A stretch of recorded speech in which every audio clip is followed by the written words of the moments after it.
Olá, queridos ouvintes, telespectadores que nos acompanham toda semana nesse bate-papo gostoso. Estamos aqui, eu, você e Joana de Ângeles, para entrarmos em plenitude, sempre superando os desafios cotidianos. Nós estamos aqui com uma convidada muito querida, muito especial, que é a doutora Nailê Vilela. Ela é gastro e vem falar dos reflexos das emoções no nosso aparelho digestivo. Como vai, doutora Nailê? Tudo bem? Tudo ótimo. Seja bem-vinda ao nosso programa. Muito obrigada. E os nossos amigos que sempre nos acompanham, né, para entrar em plenitude, superando os desafios, têm uma preocupação muito grande em saber qual o reflexo das nossas emoções no nosso organismo, no nosso aparelho digestivo. Tem algum reflexo? Tem alguma resposta ou não? Ou, por exemplo, as emoções refletem no coração, dor de cabeça, qualquer outra coisa, e nada a ver com o aparelho digestivo? Infelizmente, tudo a ver com o tubo digestivo. Nós temos inúmeras doenças causadas pelo emocional, né?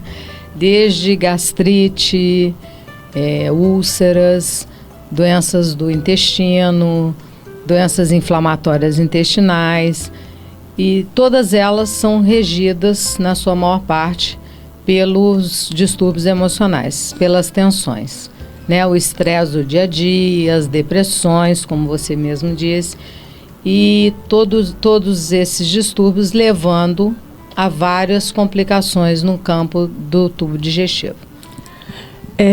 Você estava falando sobre as inúmeras doenças que ocorrem, né? Quer dizer, não é uma ou outra, né? De falar, a pessoa está com tumor, a pessoa está com úlcera, gastrite. Eu tenho uma gastrite nervosa, mas não imagina que é do estado emocional. O que acontece? Hoje em dia a gente até evita dizer esse termo gastrite nervosa. A gente já não utiliza mais esse termo, porque a gente prefere usar um termo chamado de dispepsia. Porque o que acontece? Quando a gente taxa um paciente como paciente com gastrite nervosa, parece que a gente carimba nele, né? Eu tenho gastrite nervosa. Aí ele chega com uma apendicite e a gente acha que ele tem uma gastrite nervosa. Então a gente hoje em dia evita usar esse termo. Mas a gente tem, por exemplo, pacientes que chegam no consultório com muita dor de estômago.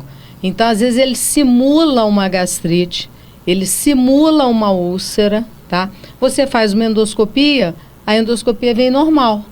Como que você explica para ele a dor que ele tem? Ele sente a dor.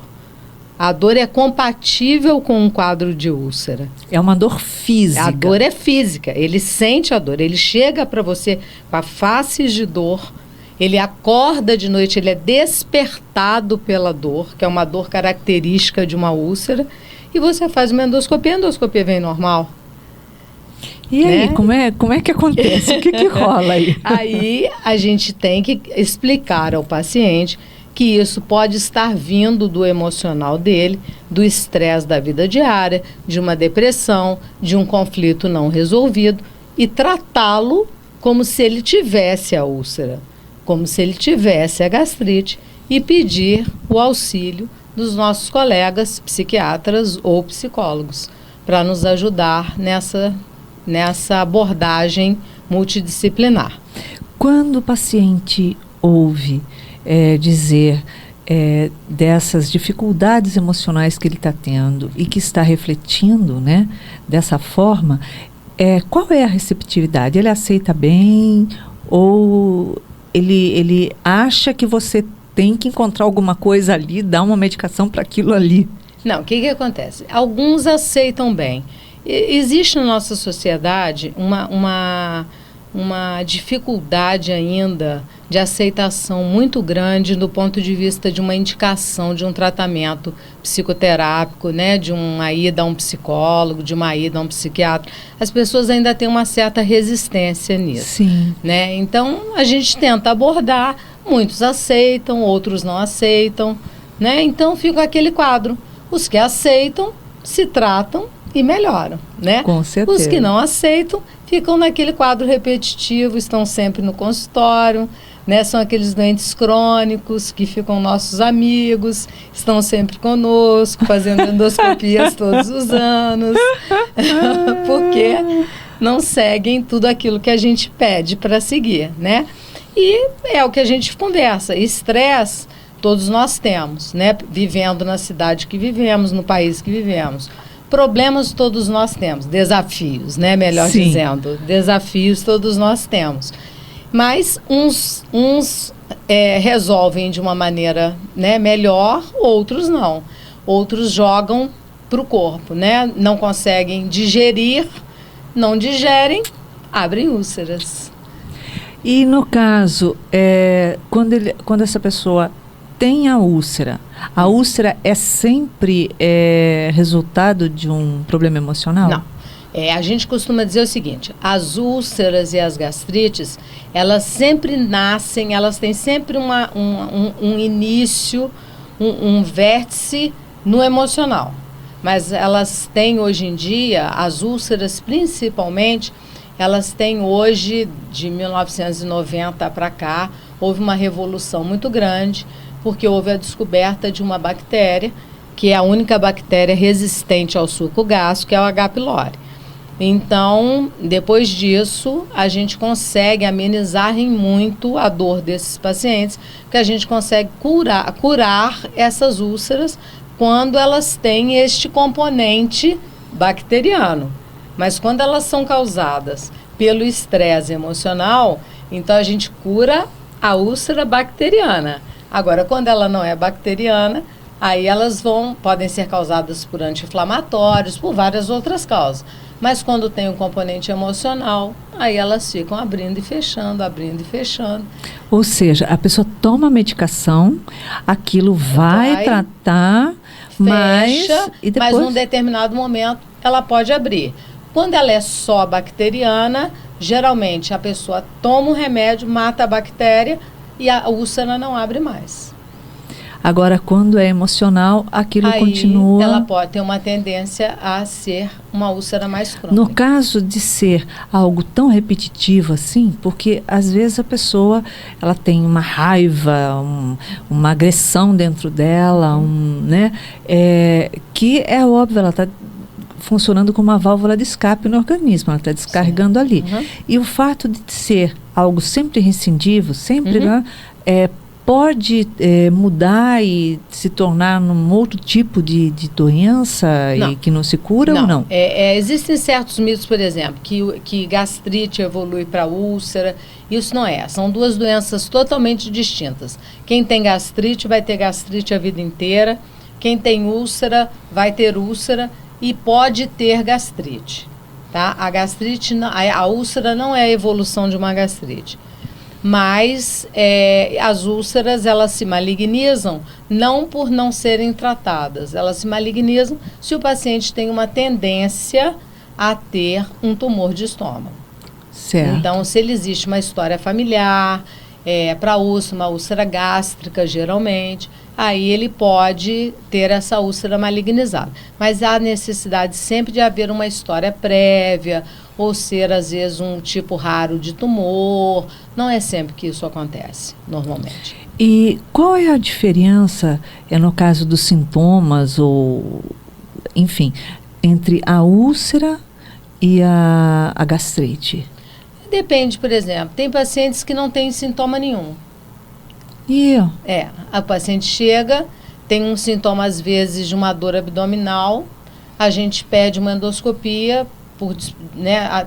dependendo da localização da dor que ele tem, e aí a dor é incaracterística, a gente pede uma endoscopia e está lá, às vezes que ele já teve 3 úlceras e ele nem sabe. Nem sabia. E porque fica marca. Porque fica uma cicatriz.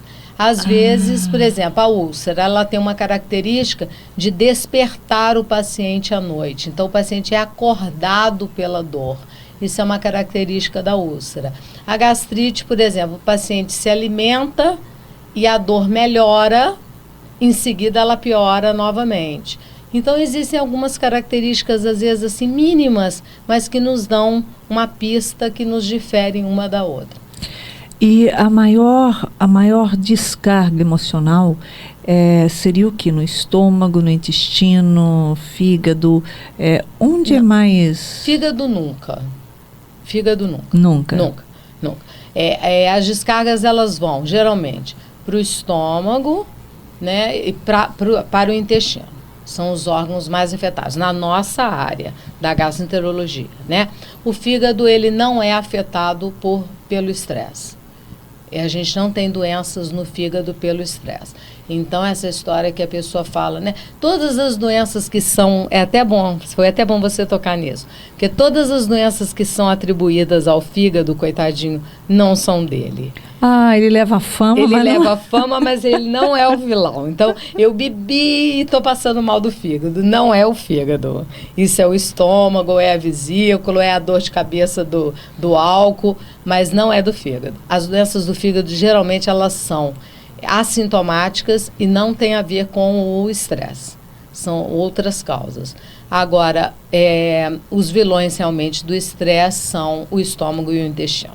Faz todo sentido isso que você está falando, porque a gravidez do meu primeiro filho, eu fui ao médico porque eu achei que eu estava com um problema de fígado terrível. E o médico, quando me atendeu, porque eu não sabia que médico ir, e eu falei, bom, eu vou no ginecologista, que médico que eu vou, né? E aí, quando ele me examinou, ele falou assim, eu falei, ai, doutor, como é muito sério, é muito grave, eu falei, porque eu tenho passado mal, não consigo comer nada, um monte de coisa. Eu falei, tô com um fígado péssimo. Aí ele falou, tá, é sério sim, vai nascer um fígadozinho. Que bonitinho. E realmente nasceu. Então, realmente leva toda a fama mesmo, né? Com certeza, tadinho. É um órgão tão lindo. Só um médico para achar um fígado, um órgão lindo. Eu sou hepatologista, eu amo o fígado. Agora, quando o caso, por exemplo, é no intestino, né? Isso. Intestino. Aí as coisas complicam. Aí é que as coisas complicam, né? A gente tem a doença mais, né, badalada, vamos supor assim, que é a síndrome do intestino irritável, né? É uma doença que acomete mais as mulheres. E tem esse perfil de homem e mulher ainda? Tem esse perfil. Ela comete mais as mulheres, é uma doença do mundo moderno, né? Dessa doença, né? Das mulheres que querem abraçar o mundo, mas os homens também são acometidos, mas as mulheres são mais acometidas. E nós temos três tipos, né? De síndrome do intestino irritável.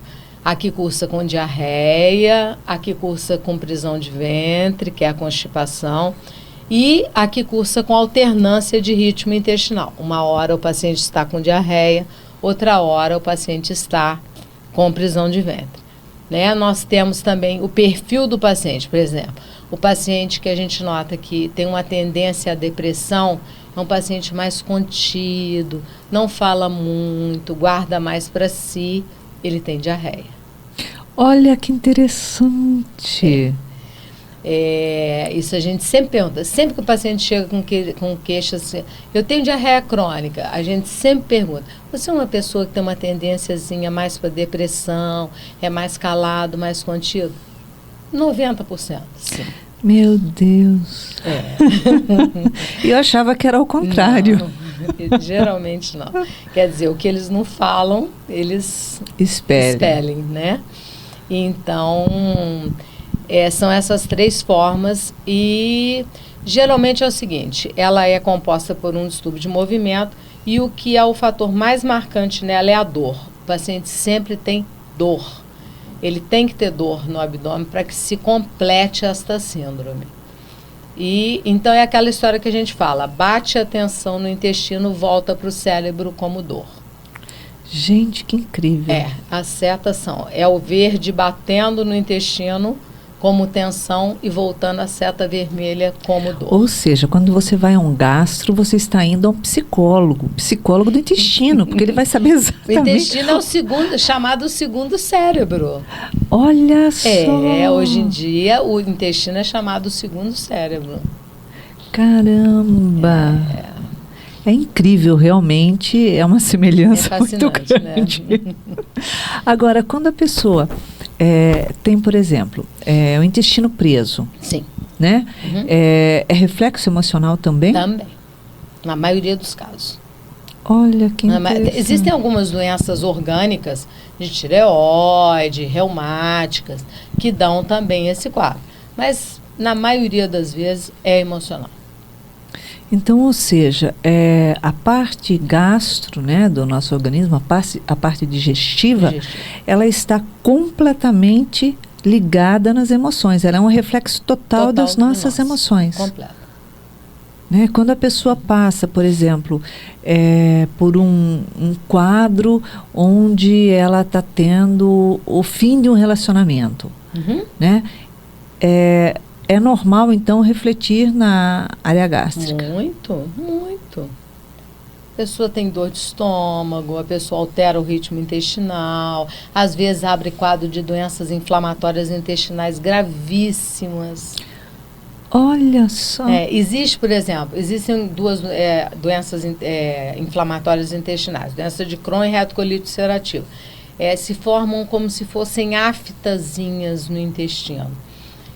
Esses pacientes são pacientes que todos eles têm uma mesma característica de personalidade. Olha, pelo intestino você descobre você olha, a personalidade. Você vê que você coloca eles assim, eles têm todos a mesma característica, todos. Se eles não tivessem, eles não teriam aquela doença. Ou seja, eles são irmãos pelo intestino. São irmãos pelo intestino. Gente, que loucura, né? É muito interessante. As pessoas, quando procuram um médico da área digestiva, ela não pensa em nenhum instante que tem ligações com o emocional dela. É algo independente do corpo, ou seja, é a alimentação que eu estou tendo, eu estou comendo alimento que é contaminado, eu estou digerindo alimentos, estão sendo tratados com venenos, então eu tenho que modificar a minha alimentação. Eu quero saber qual alimentação que eu tenho que modificar e não qual é a emoção que eu tenho que modificar e superar. E você costuma indicar livros, indicar alguma coisa para esses pacientes? Às vezes, na maioria das vezes, a gente não tem muito tempo para chegar nessa indicação. Com o tempo, né, maior de convivência com o paciente, a gente tenta ir buscando o caminho para indicar certos tratamentos, né? Mas nem sempre a gente consegue. Ou seja, você quer cuidar do seu intestino, cuida da tua cabeça. Com certeza. Realmente, a gente não tem noção dos reflexos do nosso corpo e principalmente da nossa emoção. A nossa emoção, ela fala por todos os nossos escaninhos. Se a gente parar para pensar, a área digestiva é o maior órgão do nosso corpo. Tem um maior que é a pele. Ah, tá. A pele é maior. Depois vem o digestivo. E tem o reflexo, por exemplo, da alimentação na pele via emocional? Da alimentação, não. A gente tem, por exemplo, tem doenças do intestino que causam doenças de pele. E que pode ter uma base na emoção. A emoção desencadeia a doença e aí ela vai desencadeando outras doenças. Olha só, nós temos muito para aprender sobre a nossa emoção, sobre todas essas esses reflexos que temos no nosso dia a dia dentro do nosso organismo. Nós dizemos que as doenças, elas são doenças da alma, porque a emoção é toda centralizada no espírito, sem dúvida nenhuma. O corpo é uma vestimenta, né? Então, ou seja, você tem que tratar essas doenças da alma que estão refletindo no teu corpo, e você não tem a verdadeira consciência do que está acontecendo com o seu corpo. Sim. Você tem a resposta no corpo. Então, ou seja, se você começar a estudar as coisas que o seu corpo estão refletindo, os seus sintomas, os seus, né, as suas dores, você vai identificar qual é a sua emoção. Bom, está muito interessante essa conversa. Você está se descobrindo nesse bate-papo de hoje, não é? Nós estamos indo para um pequeno intervalo e retornamos já já. Não saia daí.